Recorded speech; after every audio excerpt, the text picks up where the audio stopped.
Branded today.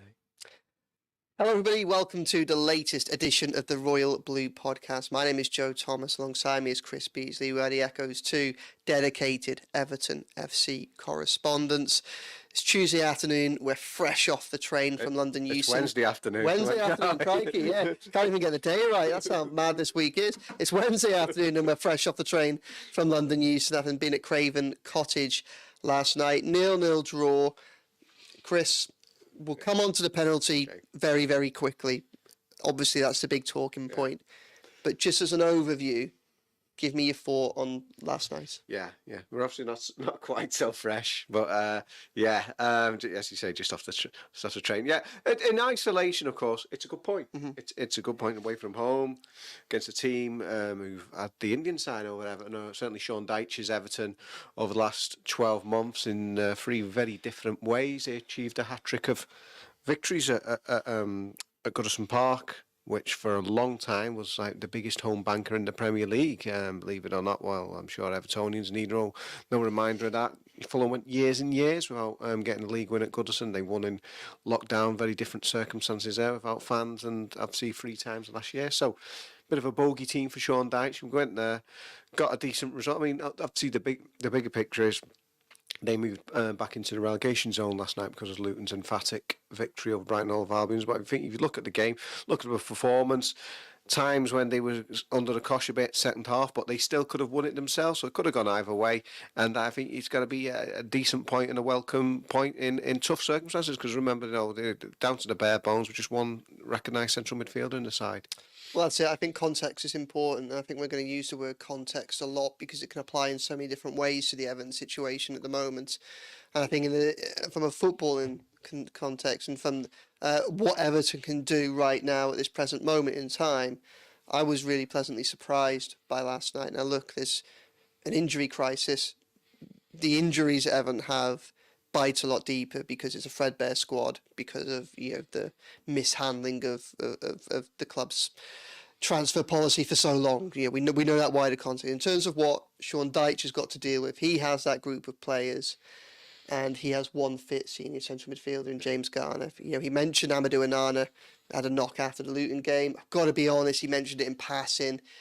The red flags didn't kind of leap up in my mind when he said it, because I think it's been a strange one with Amadou Onana. It felt like he's received treatment in most of the games over the last 6 weeks or so, and managed to come on. And Dyche was saying, in fact, it was it was some feat that he managed to actually finish the game against Luton. But when you look at that content and you look at what he had to do, obviously moving, he had no choice but to go or take Beto and Dominic Calvert-Lewin out after move away from those two up front after what happened at Luton. And I think that this was a makeshift side. Obviously, the wide players, McNeil and Harrison, both moved infield. You've got Godfrey at right back, Danjuma finally kind of getting into the side in this recent run of games after missing places. And I thought, we shouldn't be surprised that this Everton side has shown some resilience and been able to fashion a good result, because that has been one of the dominant narratives of this Everton side under Sean Dyche.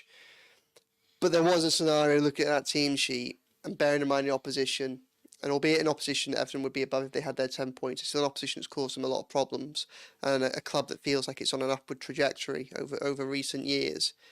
You could see a scenario that could have turned nasty for Everton, and it didn't. And in fact, they could have won. And they rode their luck at times. Some really, really big opportunities, weren't there? Jimenez fired it wide just before the break. João Paulini had a really good header from a Pereira cross. You had the magnificent Godfrey recovery tackle when William was about to tap it in. Tosin produced that good save from Jordan Pickford. Muniz had the header late on. But for all those numbers there, for all those opportunities that I'm just saying there, and it was a barrage from Fulham at the end. I think they ended up with 16 corners, and a lot of those, it felt relentless in the second half. I felt like I was live blogging the Siege of Helm's Deep for all the Lord of the Rings aficionados there. Hopefully there are some, and I'm not speaking into a vacuum there. But for all that, Everton has some really, really good chances, didn't they, Chris? Yeah. As we said, I think Beto, right at the end, was probably the pick of the whole bunch. Dominic Calvert-Lewin obviously had the opportunity, the back post header, which he hit onto the top of the crossbar, and got more opportunities. I mean, to be fair, actually, thinking back on Jan Juma in the first half, he should have at least got that one on the target, I thought, at least test the keeper. He cut inside on his favoured right foot from the left flank. You know, it's what he's all about, getting inside from those positions, and really should have done better with that one. So, yeah, there's a Danjum one early on, and then Beto, who'd come on, who'd actually had the chance from further out. He'd won the corner, hadn't he, with that initial effort, and, yeah... The header at the back post. When I've seen it back now, and it looks a really inviting opportunity. You know, somebody who, as good as him in the air, as aerially dominant as he is, like Calvert-Lewin. Yeah, wouldn't have quite been. It was clearly disappointed as well, wasn't it? Like, you could see it in not just his body language, but also his face and his dejection after the chance had gone. You know, I think I felt for him a little bit. Yeah, he's certainly a player who wears his heart on his sleeve, and Evertonians tend to be encouraged by that sort of thing. You know, he was waving his arms in encouragement. I mean, it's something that Amadou Onana does as well. But yeah, he's very animated, and they both him and Calvert-Lewin could do with a goal, particularly Calvert-Lewin, given that, you know, the pedigree that he's shown in the past. That, you know, just the fourth player in Everton history to get to 50 Premier League goals at West Ham United back in the end of October, and there's something like 14, 15 games now he's gone without a goal, and he could do with one. And then Beto, although I think he's got 3 in all comps, just one in the Premier League, so yeah, they could both really do with one, because as much as Everton have been sort of doing well in very difficult circumstances, and other than the Wolves game where the manager admitted they were really off it, they've kind of had that level of consistency. It is 6 weeks now since that last Premier League win at Burnley, which was the culmination of that 4-game streak, and you know that's why with, you know, if you go that long without the win, you know, it's obvious that, you know, Luton will overtake you at some point, which has happened now. Yeah, I mean, it's really frustrating. It highlights the importance of that points deduction, doesn't it? Because I think that if Everton are sitting there 12 going into that game, 11 points clear of trouble, and they go and get a point in that fashion of Fulham, you go, yeah, good point, entertaining game, bit disappointed, didn't come away with a win, also rode our luck, and, you know, everyone's having a happy week and looking forward to Spurs. But again, that's that word context. When you look at what happens elsewhere, Everton do currently have the points deduction. We'll discuss the appeal a little bit later going on. Obviously, that starts today. And that's part of the problem coming away from this, isn't it? Like, it was a good point and a good performance in adverse circumstances. But when you get when the final whistle goes, you look at that table and all of a sudden you see that Luton have pulled off a 4-0 win over Brighton, which I think we're all a little bit surprised by. We know they're a good side. We know can't get complacent. We saw that they can beat sides that aren't properly on it at the weekend when they came and did that at Goodison for a second time this season. But again, it's that you look at that and then you go, for all the positives that Everton can take from a good result with a patched up side at Fulham last night, 4th clean sheet in 5. Some of these things it's easy to overlook when you think of, you know, some of the results and other news that's been around the club during this period.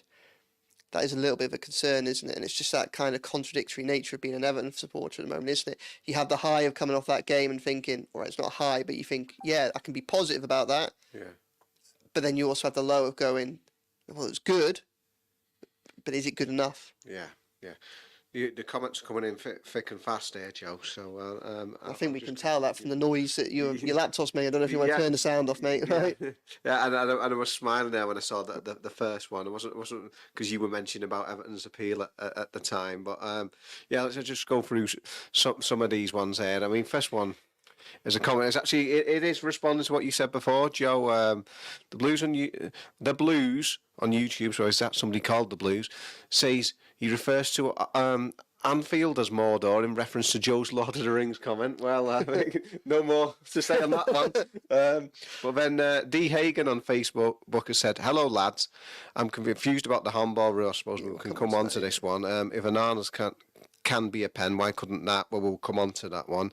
And then two-wheel Lucas on YouTube, he often comes in two-wheel with a comment saying, "Is it possible that officials are feeling the vibes from higher up the chain and treating the Blues harshly as a result?" Well, we can discuss that when we talk about the penalty as well. But yeah, in terms of what you were saying there, Joe, in regards to is it enough? I mean, we don't know, do we? Because the situation could crystallise a lot in the coming days. As you mentioned, you reported yesterday that the Everton appeal is starting now, and a few days, it could be 3 days we think, something. Yeah, well, we think it'll be over this week, but Yeah. we're not expecting a verdict till Yeah. probably mid-February. I think the panel will break away Yeah. and consider, and then come back with what the outcome is, and then Yeah. move on to the second case. Yeah. So, but obviously the second case is hugely shaped by what happens either way course. with the first one. So the situation will crystallise one way or the other. But yeah, the fear is at the moment it might get worse before it gets better, given that the fixtures are on the horizon and Everton's wait to get players back again. I'm just heartened by, like we say, that they are generally keeping to a consistency level. I think it was very poor on Saturday. To be fair, I was concerned after Saturday, not just because of the manner of Everton's FA Cup exit, but how it would mean both for Everton and Luton from a psychological point of view, and showing what they could both do or couldn't do for the rest of the season. It was very disappointing, but at least last night was a return to that certain level that Everton have demonstrated for the larger part of the season. Yeah, you make a good point though, because you think that Luton have probably, they scored 2 goals in the first 3 minutes. They're probably on a high, partly because of what they'd achieved at the weekend, haven't they? They built some momentum there at the expense of Everton, and whilst that was in the cup, it's clearly carried a little bit of momentum and had an impact and consequence in the league, which is why Everton are in the bottom 3. I'll do one more subject just from last night's game before we go on to the penalty call, and that is that for Ben Godfrey was very good, and I must admit, I wrote this in the blog. I was concerned when we had murmurings of what we thought the first 11 were going to be throughout the afternoon. When the team broke, there was an expectation that Godfrey might be right back, but I was hoping that I was looking at that scenario and looking at that team, thinking it would make sense to me if he's part of a 3-man central defence.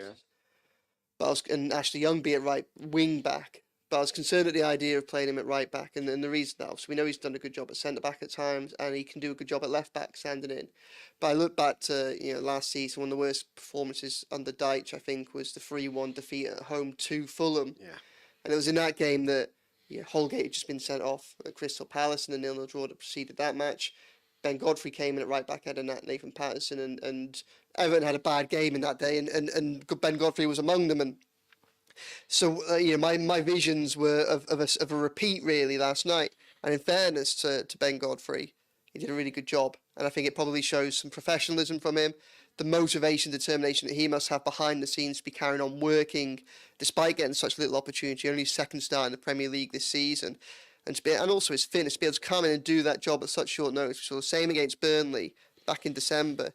He's played a big role in 2 valuable clean sheets for Everton in adverse circumstances, and those are the type of results in the games that matter. And there were some standout moments from Godfrey. The obvious one being his immense recovery challenge when Branthwaite lost the ball and played into trouble, lost the ball on halfway line, and Fulham had a 2-on-1, and it was an open goal when De Cordova-Reid squares it for Willian, and Godfrey has come from absolutely nowhere to put that fantastic tackle in, just like he did on Zeki Amdouni at Burnley a couple of weeks ago. And that could have been curtains for Everton if they'd have gone behind there, because we know this is a side that doesn't do very well once it goes behind. So fair play to him, but it felt like he'd learned something as well, because when I thought back to that Fulham game, probably around spring last year, the second goal, the killer for Everton, ball came in from the left, and it was from the Everton left, and you had Ben Godfrey at the back post marking Willian, gets lost under the ball, Willian pulls it back, Harry Wilson scores, and about the first 20 minutes of the game last night, you had a similar scenario, back ball post, Willian lurking there, Ben Godfrey just read it so much better, got an important interception, and it's just moments like that where you just go, there is a role he can play here for Everton, and Dyche doesn't have a big squad, but what it seems that he's doing, and I think you can mention Arnaud Danjuma in this as well, because I thought he played quite well last night, and albeit I would have liked him to hit the target from the big chance he created, he still created that largely himself.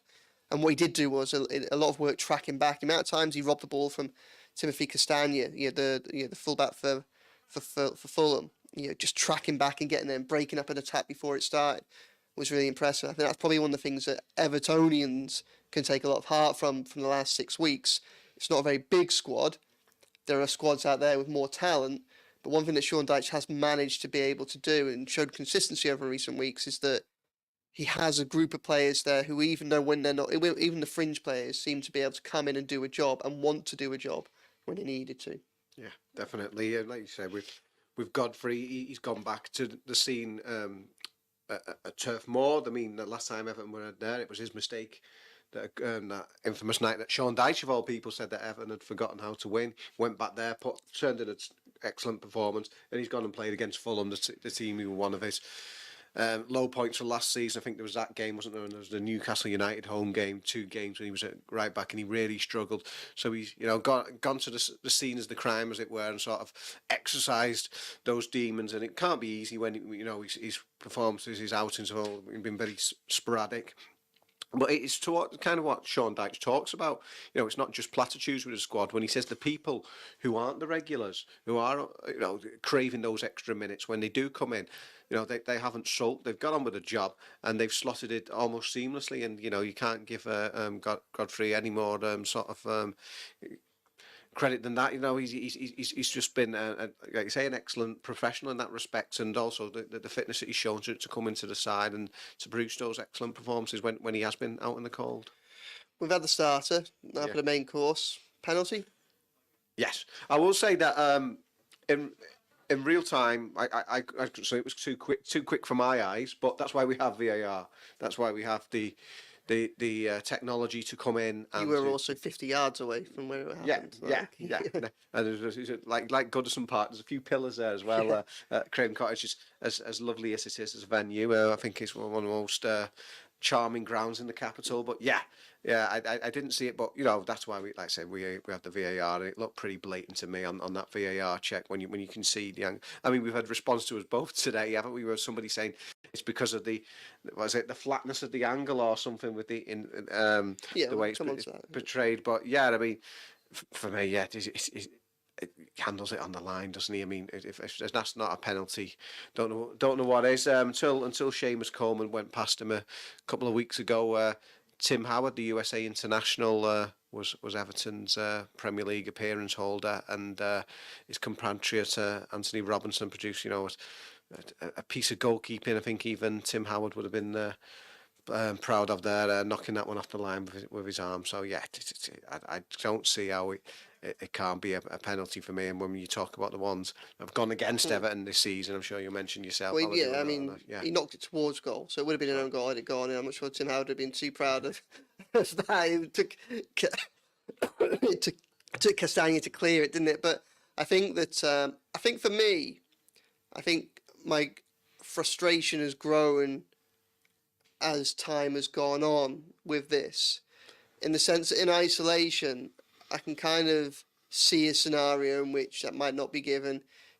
Does he mean to do it, etc.? Well, I don't think he means to do it. Is his body his arm in a natural position? Well, we can have arguments about that. Now, when we're reporting on these things, we have access to people that we can ask questions. Press officers that deal with the league officials and things like that. We can essentially go to someone and ask them for some advice, which he did. And where my kind of consternation just increased emphatically was, what the guidance I was given was that it wasn't deemed a penalty because his arm was deemed to be by his side. And, all right, it looked pretty outstretched to me. That's it. Now, whether it's outstretched, reaching for the ball or not is one thing, but the argument that it's by its side, and bearing in mind that we come from a last decade of, because of different handball rules, we've often had players keeping their arms behind their back. In the context of where your arm being by your side, that doesn't look too much by your side from it. Now, there's another element of it, and that's accidental. And, I later got an update to say, and it almost felt as if there was a bit of a scrambling there to say, oh yeah, we need to kind of add a little bit more meat to the bone here, because look at the reaction to say that, also it was deemed accidental. And my issue here is, and I think that this context gets lost, because I find this debate over this penalty really, really interesting, because it is something that is clearly incensed and caught the attention of Everton supporters quite a lot. But I think the wider football world is relatively nonplussed by it. And I say that because, I sat in the press conference with Sean Dyche after the game, and there were a fleet of journalists there. And it took me probably 8 or 9 questions in to ask about the penalty. You know, it wasn't the, you know, we were in London. A lot of those journalists got precedent over who got to ask questions first. I asked some questions before the penalty, but I was working on the assumption that somebody would ask it anyway. So it's kind of, sometimes you play this almost like, you try and play almost like 4D chess. It's like, you know, you're only going to get so many questions. So what are the questions you can ask that can help develop your knowledge of where Everton are right now? Thinking it's a banker that somebody else will ask that question. Well, actually, I think I got to a point last night where I realised that if I wasn't going to ask it, nobody else was, which is a weird indication. When you look at the match reports from a lot of the national newspapers today, some of them mention it in passing. Some of them don't even mention it all. And I think that, obviously, we've been quite active on social media in relation to explaining why it wasn't a penalty and our concern about that.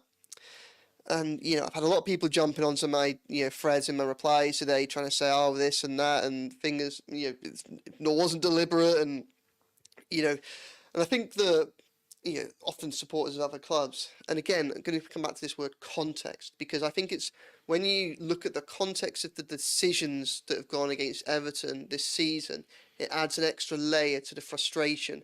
And this is where it comes into, you know, I think that we've come off the back of a Christmas period where Everton have had so many controversial calls against them. You know, I wrote last night, this was the 3rd consecutive trip to London in which an Everton side, in adverse circumstance, you know, patched up because of injuries or things like that, have gone down to the capital, produced a pretty decent performance, and yet had it marred by a VAR decision. You go to Spurs, Amadou Onana, tugged by Dejan Kulusevski, clear penalty to me. Which I'm told wasn't even on Match of the Day, and you're talking about how it's not part of the coverage of the game. Yeah, that's it. You know, a couple of days later, Kulusevski does the same thing on a different player at Brighton, penalty. You're like, where's the consistency there? Obviously, you also had the Andre Gomez pulled back for the Andre Gomez foul that you know, disallowed Dominic Calvert-Lewin's goal in that game. Then you go to Palace, you had the Dominic Calvert-Lewin red card, VAR intervenes, send him off, gets rescinded, and now you have this. But the one that I think really jars in your memory when you look at these things is the Amadou Onana one against Manchester City. All those decisions I've just mentioned there were costly for Everton.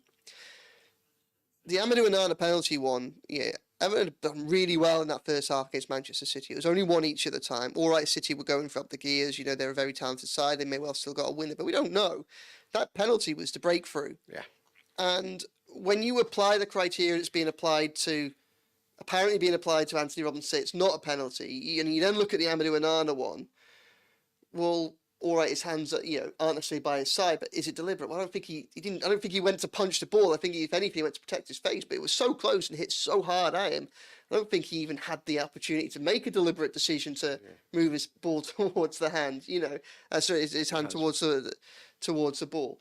So when you start looking at all those in comparison, that's when it becomes really difficult.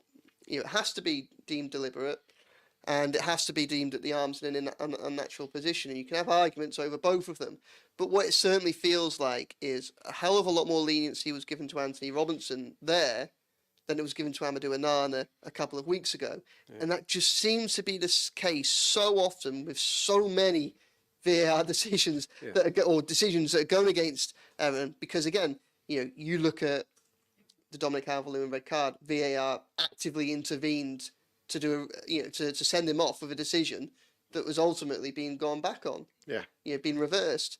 You look at the Dominic Calvert-Lewin goal at Spurs, VAR actively intervened to cost Everton there. You look at the Amadou Onana one, you see, again, Kulusevski given a leniency that he wasn't given a couple of days later.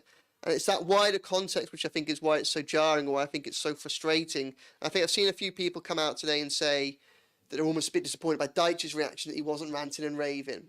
And I actually think that Dyche's quite muted response in this spoke volumes, because I asked the question and, you know, he didn't kick off at referees or decisions, but I think he's got to the point now where he's resigned. He started and ended his answer by basically saying, we're Everton, we don't get penalties, so therefore I'm used to it.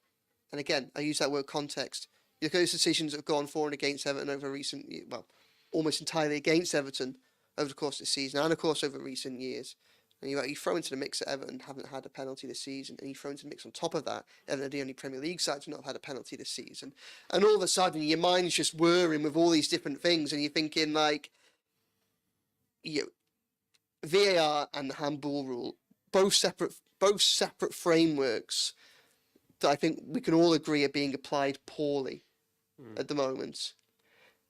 And so many poor decisions are being made as a result of that. Everton aren't the only club that have bad decisions made against them. But they haven't had a bad decision go for them. And that just seems strange to me. You know, I'm not saying, like, I don't think there's a conspiracy. Obviously, we had that question, you know, is it, you know, politics reverberating around the Premier League offices and into maybe the referees? I don't think there's a conspiracy here. But I can't for the life of me. I just find it like it is bizarre. Like the numbers are starting to get a little bit daft, and the circumstances in which Everton aren't getting penalties are getting more and more frustrating.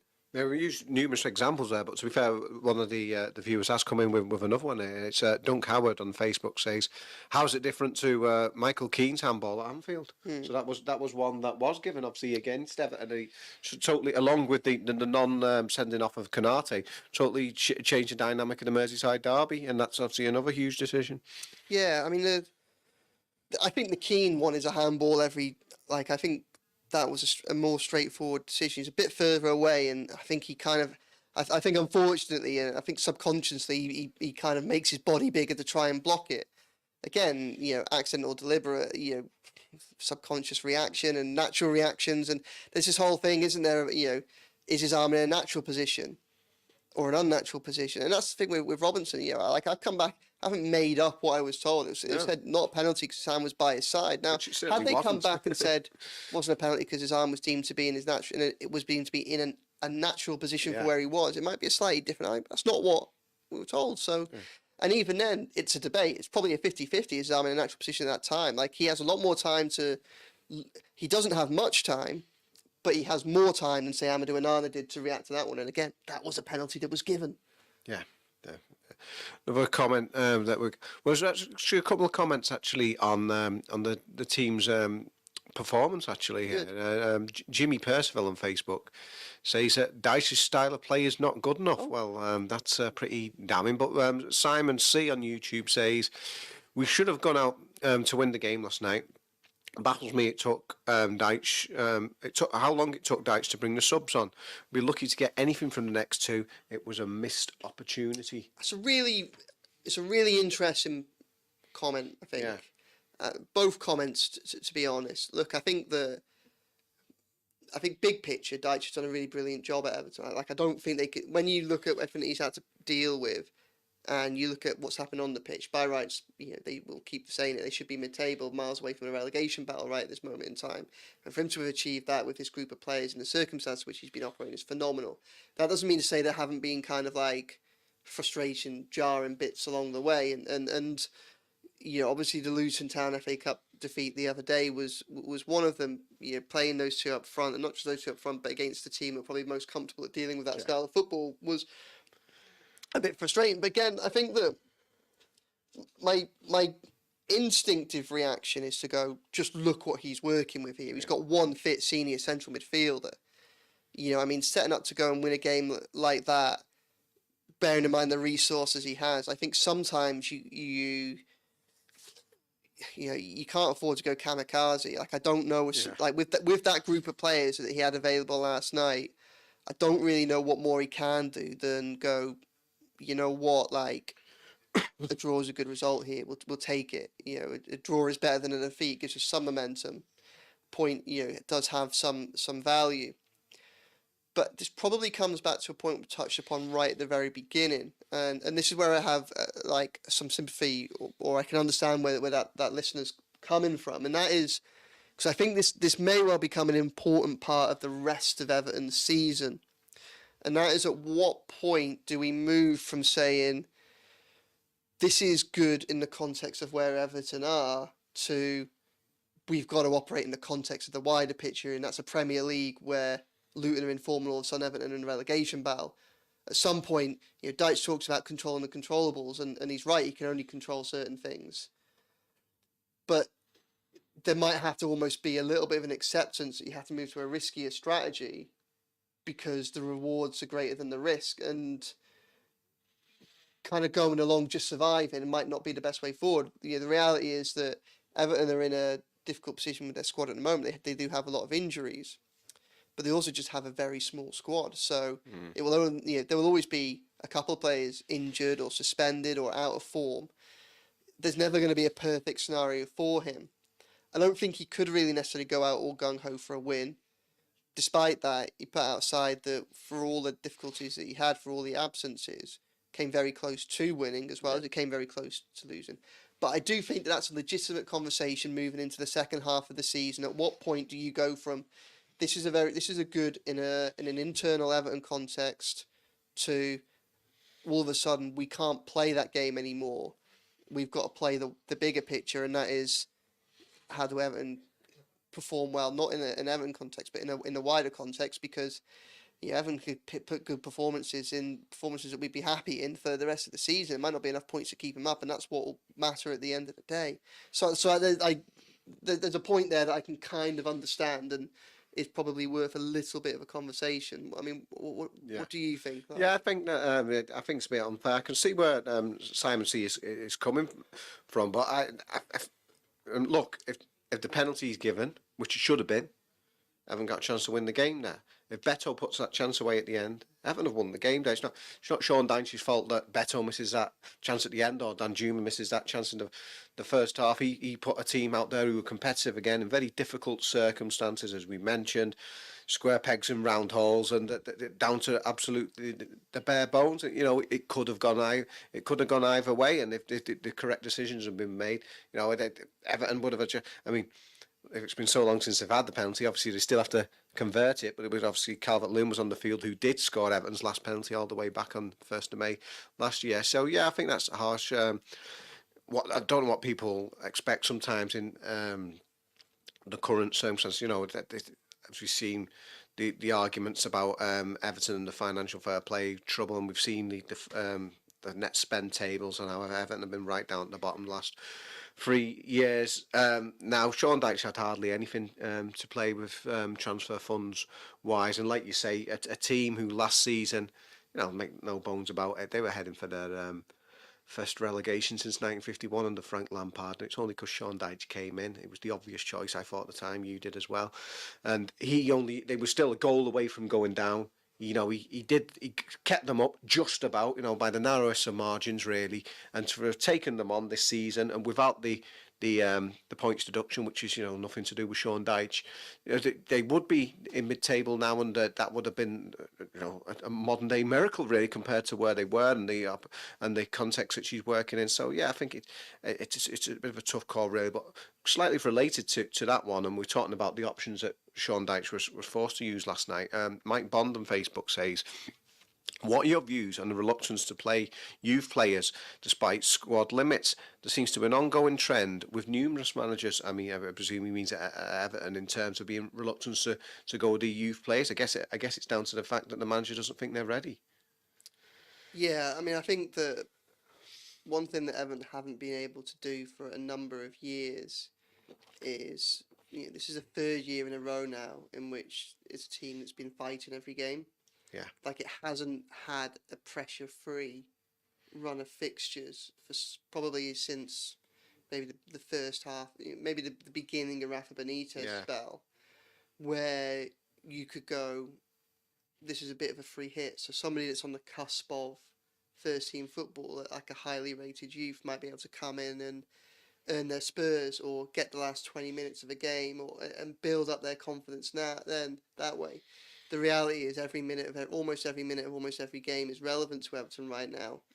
And as a result of that, you can understand why there isn't much thought to given to developing youth. I think the big element in relation to that this season is the fact that there's probably a bit of a drop-off between the first team and the academy because of the decisions that were made in the summer.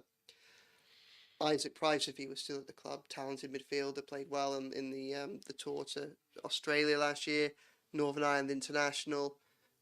Everton did want to keep him, but I think there were questions from his camp about how hard they were willing to work to keep him, given his talent. And in the end of the day, he's gone to Standard Liège to play football now.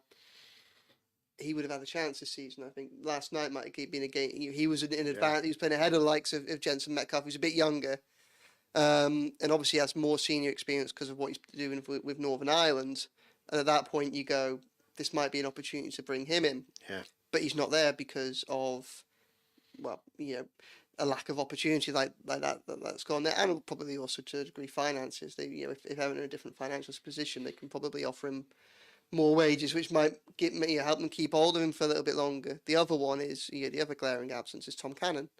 Obviously, it doesn't help in centre midfield, but we can see that Everton have got two strikers that are struggling for form. But what's also notable about those strikers is they're not the same profile player, but they're very similar players. Now, Tom Cannon went to the Championship with Preston last season and banged goals in for fun after doing it for the under-21s, in the first half of last season. And okay, would he have come in and score goals? I don't know, but the chances are that if he was in and around the squad, probably would have had a few opportunities this month.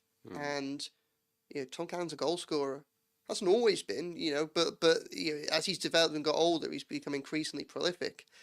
And if he was there again, I think he'd be he'd have a chance. And then you look at the other probably key names of the top end of the academy. You got Lewis Warrington and Stanley Mills, who both went out on loan this season. Well, both of them are in the middle of long-term injuries now. So again, Lewis Warrington is someone that he hasn't played. He wasn't playing much for Plymouth in the Championship, but he did have some. He had a lot more first-team experience than anybody else in those positions in the academy, other than perhaps Tyler Onyango. He's also had a few loans, and last night might have been an opportunity to bring him in when you're in a situation when you've got so midfielders. But I think, sadly, the reality is with the academy, I think the finances and the club's general chaotic nature over recent years has led to a position where Everton there's a bit of a cliff at the minute between the first team and the top end of the academy. And what you would hope would be opportunities to kind of hasten the development of those players who are at the top end, the likes of Mackenzie Hunts and Jensen Metcalf, who are in the squad more weeks than not right now. See a little bit of Lewis Dobbin as well. Obviously, again, he's had a few more opportunities. It's just that lack of pressure-free minutes. Yeah. How often do you look at Sir Alex Ferguson or you look at Jurgen Klopp and you look at all the talent that they've both brought through during their tenures?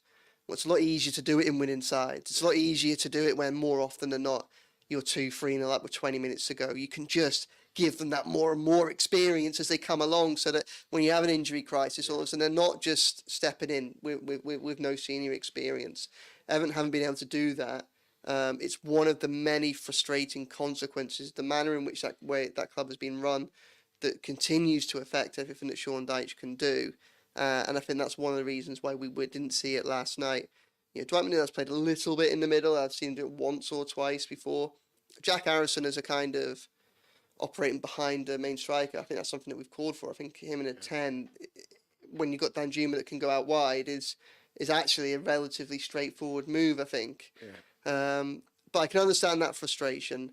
But it's difficult to see what else Dyche can do, especially bearing in mind they're so influential positions as well. You're looking at centre midfield, aren't you? And it's just, it's probably, I know fullback's a very, important position and so strong, but it's probably a little bit easier to kind of do it out wide than it is in the middle, and that's where Everton. And you've got to remember, of course, all right, it's a different scenario, but you are in a position where Dyche has given Branthwaite an opportunity this season. Now, we could probably have an argument to say whether or not he got to a position with Michael Keane where he was forced to make a change and, had the only option really was Branthwaite at the time, and, he's bought a success of limited options in that respect. But Branthwaite's come through this season in a way that I don't think any of us expected to do. Yeah. We knew there was a talent there, but the talent that he's shown is probably unexpected. And Lewis Dobbin has been kept around, has been given minutes, and probably will get more minutes over the rest of the season. But I think, I think it's an easy stick. I think it's a fair stick to beat Everton as a football club with. I think it's a difficult one with Dyche, just again because you look at the resources that he's got left and the fact that every game matters for him. We know he doesn't like to make substitutions anyway. Like, it's just part of it, and I think there's probably a stubbornness to that, which I think surely has to change at some point. But again, it's easier to make lots of substitutions when you've got lots of good players on the bench that can make a difference. Everton don't have that for similar reasons that there's a drop off in the academy because they haven't had the finances to build strength and depth throughout the whole system of the footballing operation because of what's gone on over recent years. Okay, I think that'll do us there. I think we've obviously got a busy day tomorrow, haven't you? You're down at Finch Farm for transfer deadline day, and got Sean Dyche's press conference coming up to preview the Tottenham Hotspur game. So there'll be plenty to talk about tomorrow as we move towards the weekend. Yeah, absolutely. It's a huge week, and that game was just one part of it. And in some ways, probably almost the least important part of it. Obviously today we have the appeal standing against points deduction. We won't hear how that's gone for a couple of weeks yet, but that's Everton's big hope for this season, because it could. They're not going to move to a situation where they don't get punishment, but there has to be a reasonable chance that they perhaps get a little bit of some points back from that. I say that more so because when you look at the 10 points in comparison, again, in the context of 9 points for administration, that just doesn't quite make any sense to me. So I'd be relatively hopeful that with significant, if they can put their arguments across in the right way, they might get a little bit of a reduction. And every point helps at this present moment in time. And obviously any success they have in that might strengthen the case in the second one, which is also crucially important, because if it goes wrong, it could lead to another points deduction. So, obviously that's huge. And then transfer deadline day tomorrow. And you're right, transfer deadline day, I'll be in 12 till 12 pretty much, down at Finch Farm for the pre-Tottenham Hotspur press conference.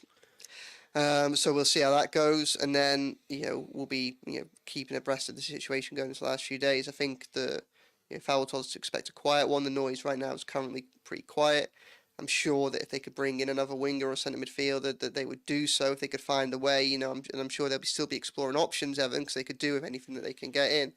But I think possibly the two biggest questions for the final days of the transfer window with Everton have been answered last night, and that is Ben Godfrey, who was courted by a fair few clubs, and Leeds were very, very interested in him.